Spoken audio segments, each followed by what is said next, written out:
à toutes et à tous, bienvenue dans les interviews à gogo. Aujourd'hui, j'ai le plaisir de recevoir Antonia Drandinger. Oh, Bonjour Antonia. bonjour Gogo, Comment allez-vous? mais très bien. Bon, parfait. Alors, je vais vous poser des questions sur votre parcours, votre carrière et aussi un petit peu de vous et de votre enfance. Est-ce que ça vous convient? Mais moi, tout me va. À Bon, partir du bah moment où ça parfait rentre pas alors. trop dans l'intime. Non, non, non. Encore que. Quand vous étiez enfant, comment étiez-vous? Et est-ce qu'il y avait des signes qui laissaient, comment dire, penser que vous allez Devenir exercer, riche. exercer ce métier-là? Alors, on est une famille très rigolote. Quand j'étais petite, vraiment, on a grandi je suis d'une famille de 4 enfants. Et dans laquelle il y avait vraiment de la joie, beaucoup de gaieté, etc. Donc, on était tous un peu des clowns. À notre manière et on l'est tous un peu restés. Et je suis celle qui a fait profession comique, mais dans l'absolu, mes frères et sœurs sont très marrants aussi. Et alors, il y a une légende qui raconte que quand j'étais petite, je devais avoir 6 mois, j'étais au baptême d'une de mes cousines et j'étais dans un lit cage, donc un lit à barreaux, et ma mère est rentrée dans la pièce et quand je l'ai vue, je me suis mise au barreau et j'ai commencé à faire le singe, mais vraiment le singe dans sa cage. Et en fait, elle a trouvé ça tellement drôle qu'elle a fait venir toute la famille. Et plus les gens arrivaient, et plus je faisais le singe, et plus je les faisais marrer, et plus elle me disait c'était incroyable, t'avais 6 mois, et t'étais hyper comique. Petit D'accord. réglage caméra de la part de notre assistante. Est-ce qu'il y a un humoriste ou une humoriste qui vous a donné envie de faire ce métier? Alors, encore une fois, je ne saurais pas vraiment dire parce que je crois que j'ai été bercée avec finalement assez peu de références parce que moi, j'ai grandi à une époque où on écoutait des humoristes sur cassette Oui. ou alors sur disque. Donc, nous, on avait les 33 tours. Eh oui, Gauthier, les 33 tours. C'était longtemps avant l'iPhone 17. Moi, j'ai grandi avec j'allais dire les DVD. Non, j'ai grandi avec les cassettes audio dans le Ford Transit, les cassettes de Coluche, de Thierry Leluron, de Roland McDan. Donc voilà, c'était un peu la culture humoristique que j'avais, mais ça pouvait même aller jusqu'à écouter du Fernand Reynaud. Oui. Chez qui? C'est le plombier. Voilà, des trucs comme ça. Et moi, j'ai toujours beaucoup aimé tout ce qui était sketch. Voilà, donc je dirais dans l'inspiration. Aujourd'hui, c'est un peu caca de le dire, mais ouais, Pierre Palmade, Muriel Robin, l'incarnation, les sketchs, quoi. Et Oui. Sylvie Joly. Voilà, c'est un peu mes rêves, on va dire. Oui. C'est Et joli. Albert Dupontel aussi. Ah oui, d'accord. Les sketchs d'Albert Dupontel, les sales histoires d'Albert Dupontel, c'était quand même un truc génial, quoi. Tu connais les D'accord. sales histoires d'Albert Dupontel? Albert Dupontel, non. Non, mais les sales histoires d'Albert Dupontel, c'est des petites chroniques très courtes. Et à la fin, il terminait face caméra, il disait « Oh là là, quelle sale histoire !» D'accord. Et à chaque fois, c'est des petits sketchs. Voilà, c'était très marrant. Et comment vos parents ont réagi Mal. quand vous Très leur avez mal. appris que vous voulez être comédienne, en fait? Ouais, mal, pas très bien. Bon, après, voilà, moi, aujourd'hui, je suis maman de 2 adolescentes, donc je peux aussi comprendre que les parents soient très inquiets quand leurs enfants veulent se lancer dans une carrière artistique, parce qu'en plus, moi, je suis d'une famille relativement classique, un papa architecte, une maman qui travaillait de la maison. Donc, ce sont des schémas qu'aujourd'hui, on pulvérise un peu plus facilement. Mais moi, je suis d'une famille aristo, dans laquelle les femmes sont plutôt les jambes croisées à recevoir du monde à la maison. Le fait de monter sur scène, déjà, être vue, c'est quelque chose que ma maman vivait pas très, très bien. Ah oui? Et alors, aujourd'hui, elle est une de mes premières fans, mais c'est un processus qui lui a demandé du temps. Et je pense que avec le recul et la maturité, aujourd'hui, je comprends et je lui pardonne. Mais sur le coup, c'était difficile. Ouais. D'accord. Et alors, vous avez créé votre premier spectacle en 2002. C'était Itinéraire d'une enfance ratée, si je D'une me... enfant ratée. D'une enfant ratée, pardon. Et puis en 2008, le deuxième, Travail, famille, poterie. Vous avez reçu le prix Henri Salvador dans un festival d'humour où le président du jury, c'était Claude Lelouch. Absolument, ouais. C'est Festival de Saint-Gervais, Mont-Blanc, où j'étais en compétition quand même avec Jérémy Ferrari, Caroline Vigneault, Willy Rovelli. Et c'est moi qui ai eu le prix. Et ensuite, vous avez participé à plusieurs émissions qui vous ont fait connaître du grand public, notamment sur TF1, Les Coups d'humour ou Vendredi tout est permis. Alors, Les Coups d'humour, c'était vraiment il y a très longtemps, hein, donc c'était vraiment une émission dans laquelle je débutais, le seul en scène. C'est vraiment On ne demande qu'à en rire, l'émission de Ruquier Oui, sur sur France France 2, 2, ouais. qui a révélé tous les gens dont je parlais tout à l'heure, et bien d'autres. Voilà, aujourd'hui, Zidane, les jumeaux, Steven et Christopher, les décaféinés, les Lascarguet, Caroline Vigneault. Caroline, mais Caroline, elle a fait un passage très bref qui n'a pas été couronné de succès dans On ne demande qu'à en rire. Non, c'est pas. Elle fait partie, comme Nora Hamzaoui, de ces contre-exemples. Fari aussi, qui a fait On ne demande qu'à en rire et qui s'est pris la tête vraiment avec Jean Benguigui. Ah oui. Ouais, non, mais il y a des histoires de clash qui étaient un peu cherchées aussi. Oui. Hein. Voilà. Mais bon, il y a Monsieur Fraise, il y a Arnaud de sa mère, il y a Artus, il y a Jérémy Ferrari, Olivier de Benoît. Voilà, on est quand même une énorme brochette à continuer à surfer sur cette vague, et certains l'ont prise un peu mieux que d'autres, on va dire. Vraiment. Mais souvent, on voyait que la plus sévère, c'était Catherine Barma, souvent. Parce qu'elle avait des phrases, des fois, qui pouvaient casser complètement... Oui, mais en même temps, c'est des personnages. C'est un peu le good cop, bad cop. Il faut toujours un qui a l'air un peu neuneux, un qui est très enthousiaste, etc. Ou alors qu'ils soient tous unanimement contre l'artiste. Voilà. C'est la télévision. Hein. La télévision, c'est du spectacle dans le spectacle. Il n'y a pas grand-chose de très authentique dans le show télévisé. C'est un truc aussi qui s'apprend. D'accord. Et après, en 2016, vous avez créé votre 3e spectacle, Moi Je. Oui. Et puis après, vous avez participé à la série Comme des gosses. Oui, tout à fait. Sur Canal+, si je me trompe pas. C'était sur M6. M6, c'était sur d'accord. M6, ouais. Et quand vous regardez dans le rétroviseur, qu'est-ce que vous dites? Est-ce que vous êtes fière de votre parcours? Eh ben, c'est pas mal, ouais. De temps en temps, il faut faire des mises à jour du CV. Et quand je me replonge dans mon CV et puis que je commence à faire l'inventaire, parce que c'est un peu comme un disque dur, hein, il y a des trucs qui sont un peu enfouis loin, et puis tout d'un coup on regarde en arrière, on se dit ah mais j'ai quand même fait tout ça, j'ai quand même fait le Marrakech du Rire en 2016, j'ai quand même fait Montreux au moins 6-8 fois. J'ai présenté des festivals prestigieux, j'ai reçu des prix. Aujourd'hui, quand je regarde mon téléphone et que je regarde les 06 des gens que j'ai, je me dis, j'ai quand même les contacts de gens qui ont des plus belles carrières que moi, pour être honnête. Ah oui. Mais ils m'ont fait confiance et ils m'ont donné leur numéro de téléphone portable. Donc aujourd'hui, je peux appeler Danny Boone, je peux appeler Florence Foresti, des gens comme ça. Et je trouve que c'est quand même aussi le signe, quand le cercle de nos contacts professionnels devient aussi prestigieux, c'est quand même le signe qu'on a monté quelques étages. Ouais. Alors justement, on a parlé d'On ne demande qu'à en rire. Quel souvenir vous gardez de vos participations à On ne demande qu'à en rire? Et est-ce que vous êtes toujours en contact avec certains humoristes qui étaient en même temps que vous? Alors, je travaille avec Nicole Ferroni sur Piquante, l'émission de Nicole sur Teva. Ah oui. Qui est une émission féministe, faite avec et par des femmes, qui est une émission de plateau dans laquelle je fais des personnages. Je continue à incarner des personnages et des sketchs. Je suis en train d'en écrire 2 pour la semaine prochaine. Et puis sinon, oui, alors c'est à la fois une expérience. Moi, j'ai souvent tendance à considérer ça un peu comme une période où j'ai été droguée, en fait. On ne demande qu'à en rire. Parce que il y avait le côté très grisant de l'émission, avec tout ce que ça comportait. C'était un shot de très bon, ou c'était un bad trip. C'était une émission qui me demandait énormément d'énergie. C'était une époque à laquelle mes enfants étaient petites. J'ai une fille aînée qui a des soucis de santé. Donc, je devais à la fois mener de front ma vie de maman, jeune maman, avec des enfants en bas âge, qui souffraient beaucoup de mes absences. Ça a été 2 années, enfin surtout la première, mais 2 années très difficiles à l'échelle de ma famille. Et en même temps, ces 2 années qui m'ont propulsée et qui permettent encore aujourd'hui que je sois identifiée, entre guillemets, du grand public. Donc, je leur dois beaucoup à ces années-là. Mais je me dis souvent quand même qu'on ne demande qu'à en rire. C'était une émission qui a apporté beaucoup, je trouve, à la France. Vraiment, en termes de révélation culturelle. Je trouvais ça formidable. Et je pense que on a beaucoup tendance à oublier que les artistes se sont un peu auto-révélé d'une certaine façon.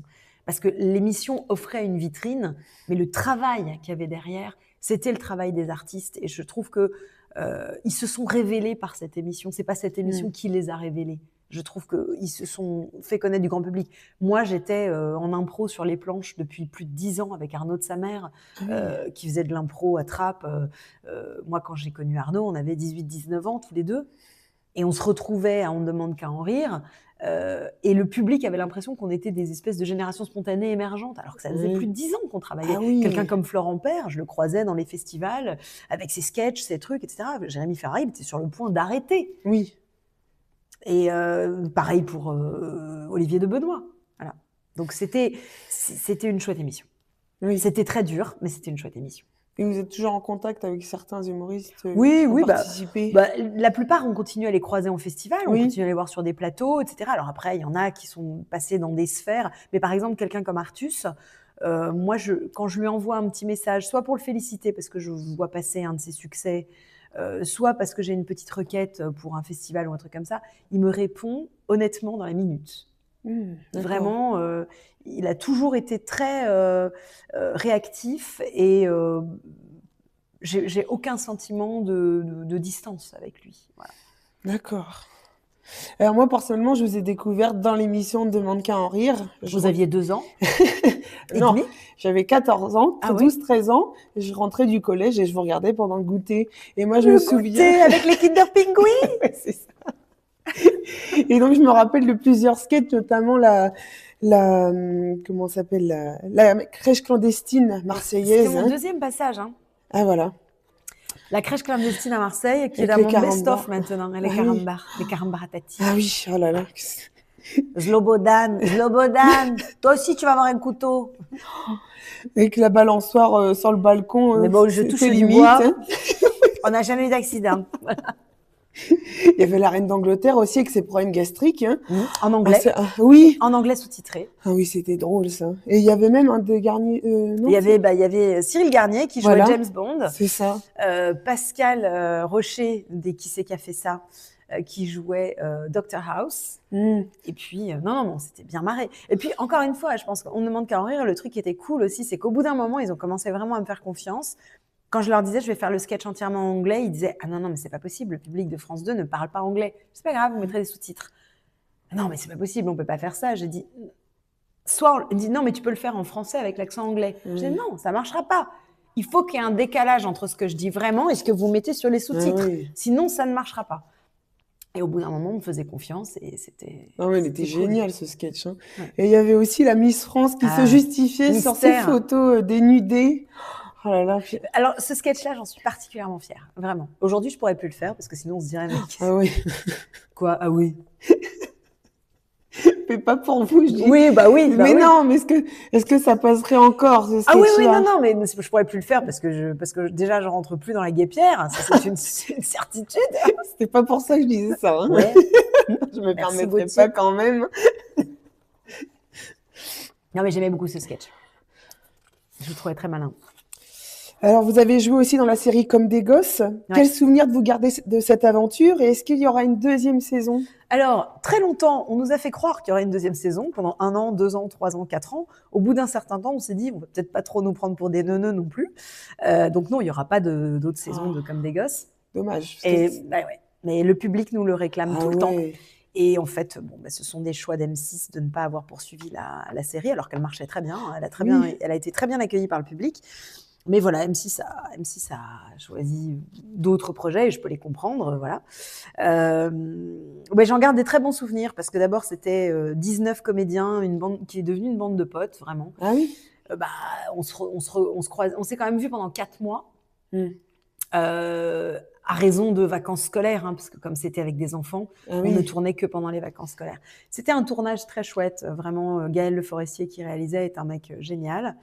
Et puis voilà, c'était passer ses journées avec Julien Pestel, avec Douli, avec Élodie Pou, avec Kevin Razi, Jonathan Darona. Voilà, on était toute une bande, Philippine Delair, Laurence Joseph. Je pourrais pas tous les citer parce qu'on était quand même très nombreux. Alexandre Blasi. Enfin, vraiment, c'était super. Vraiment, c'était super. Il y avait une ambiance Très cool. Par contre, ça bossait. Hein. Oui. On faisait quasiment 10 sketchs par jour. Ah oui, quand même. Ce qui est en minutage utile, sachant qu'on tournait en format cinéma, en extérieur, en intérieur, avec des enfants, avec des lumières naturelles. C'était un très beau tournage. Moi, ça a été pour moi très, très instructif en matière de technique. Ah oui, 4 mois de tournage. Maintenant, quand on me demande de me placer, de regarder, d'avoir un regard caméra, un appui sur la jambe droite ou la jambe gauche, je sais. Avant, je ne savais pas. D'accord. Hein. Ouais. Non, c'était très utile pour moi.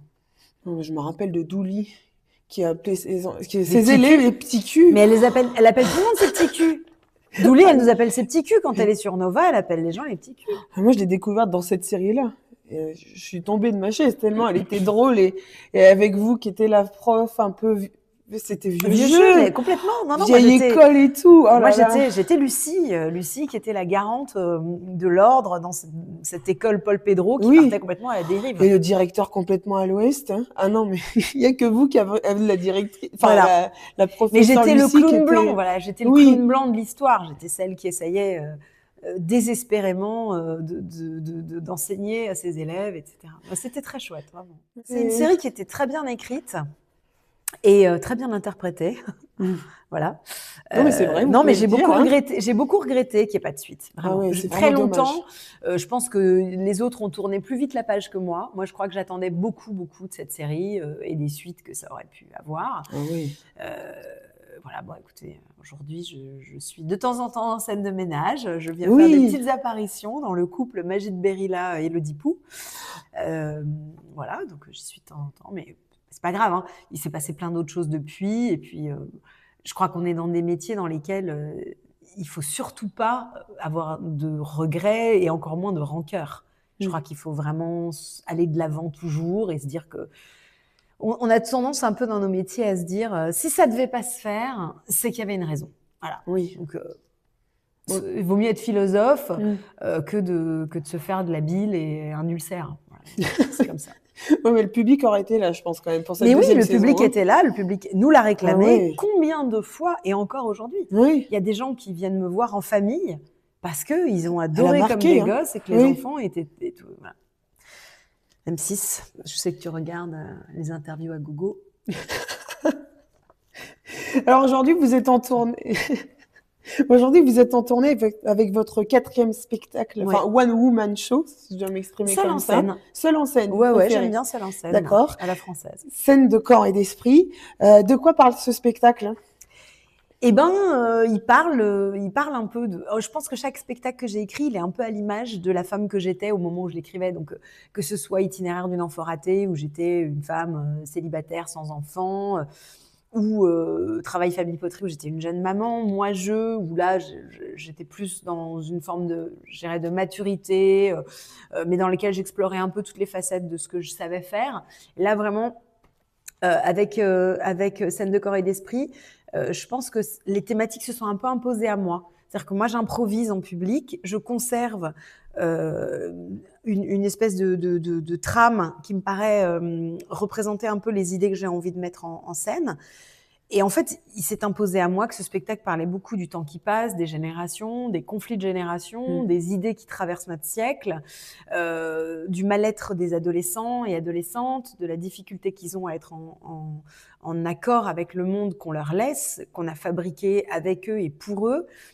Et en fait, tout ça donne un spectacle qui parle effectivement de difficultés que nous, adultes, pouvons avoir à accueillir des idées nouvelles qui viennent pulvériser parfois 2000 ans de patriarcat ou des choses comme ça. Voilà. Donc là, c'est un petit peu un spectacle dans lequel j'ai coutume de dire que je pense qu'il s'est imposé à moi pour que je sois pas une vieille conne, en fait. Ah oui, une vieille conne réac. Parce qu'aujourd'hui, on a très vite fait de qualifier les gamins de woke, il y a toutes ces questions d'écologie, de genre, de vocabulaire, etc., qui nous traversent et qui peuvent nous agacer. Et je pense que c'est stérile de les accueillir avec véhémence. Donc moi, j'essaie d'accueillir avec bienveillance toutes ces idées-là qui animent mes propres enfants. Donc voilà. D'accord. Moi, je me rappelle les 3 premières minutes que vous avez fait en étant direct chez Laurent Ruquier. Oui. Ou c'est le début où c'est une enfant, ça devient une adolescent, une adulte? C'est une minute Une en tout. Ouais, minute. ouais. Et est-ce que vous diriez que votre spectacle, en fait, il est intergénérationnel avec ce Ah oui, début-là? complètement. Mais je pense que le ton est un peu donné. D'ailleurs, cette minute-là que j'avais enregistrée chez Ruquier, à l'origine, c'était une commande de Kian Kojandi pour 60, l'émission de Canal+, D'accord. dont le concept est 60 minutes, 60 artistes, 1 minute par artiste, c'est chronométré. On rentre sur le début de 5 minutes, on sort à la 60e seconde, on est dehors. D'accord. Donc j'avais écrit ce petit poème en alexandrin incarné, effectivement.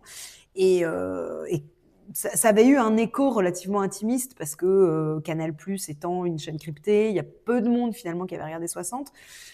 Et quand l'extrait a été diffusé, quand je l'ai rejoué chez Ruquier, alors là, ça a complètement dépassé. C'est-à-dire que plus de 13 millions de vues sur Instagram, TikTok. Ah oui.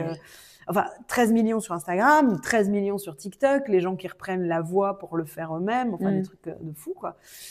Et ça m'a rapporté à peu près 300 personnes sur mes réseaux. Ah tout. oui. Ouais, non, j'ai pas du tout eu d'écho, mais ce qui est marrant, c'est que quand je joue le spectacle, quand je joue ce petit morceau-là, j'entends bruisser la salle de gens qui disent « Ah, mais c'est le truc qu'on a vu sur Instagram. » Et ils reconnaissent que c'est moi alors qu'ils savent pas que c'était moi. Donc, Ah oui, d'accord. mais tout d'un coup, ils se disent « Ah, mais je l'ai vu, ce truc. » Voilà. Le plus touchant, c'est la personne âgée à la fin. Quand tu as dit quand l'écran s'éteint, en fait, il n'y a plus personne. Et là, on sent vraiment la solitude de la personne âgée. Et là, c'est hyper touchant, je trouve. Hein. T'as de la marge. T'inquiète pas. Les EHPAD n'existeront plus. On vous donnera une petite pilule et hop, ça serait bien. Bah, ce serait bien. Ah bah, ça serait trop cher. On va pas avoir tous ces vieux, là. Comment le public réagit à ce spectacle? Très mal. Les gens sont désespérés. Quel retour vous reviennent le plus souvent pour ce spectacle? Je saurais pas dire parce que je pense que chacun trouve un peu à manger un sketch qui lui plaît particulièrement, etc. Ce qui ressort, l'intelligence de l'écriture, beaucoup. Les gens sont contents, en fait. Je pense que... Mais ça, c'est aussi quelque chose que moi, je me fixe comme objectif. Je trouve qu'aujourd'hui, on est dans un monde dans lequel l'humour est très vite cynique. On rit beaucoup et on peut rire à gorge déployée de sujets très sombres. Mais il en sort quand même quelque chose d'un petit peu de l'ordre d'un bilan négatif et difficile, je trouve. Moi, c'est peut-être complètement illusoire et un peu gnangnan, mais j'aime bien que les gens sortent de mes spectacles avec la patate. Voilà. Et c'est vrai que dans la manière que j'ai de jouer, une espèce d'exubérance, de générosité et de folie, je pense que ce qui ressort quand même beaucoup, c'est que les gens sont très contents quand ils sortent du spectacle. C'est pari gagné pour vous. Voilà, ça fait très longtemps que je dis je suis une fille de joie, et je pense que c'est une belle mission. Complètement. Et alors, avec le recul, quelle différence voyez-vous entre l'Antonia du début des années 2000 et celle d'aujourd'hui? Ah bah, beaucoup de rides, quelques kilos en trop. Non, mais la différence, je pense, c'est très variable. Je crois que il faut que je reste toujours un petit peu la même quand même. Et en même temps, j'essaie d'évoluer aussi dans mes objectifs. Voilà, là, en ce moment, mes objectifs, c'est vraiment de faire plus de cinéma, de tourner beaucoup plus à la télévision, dans des films.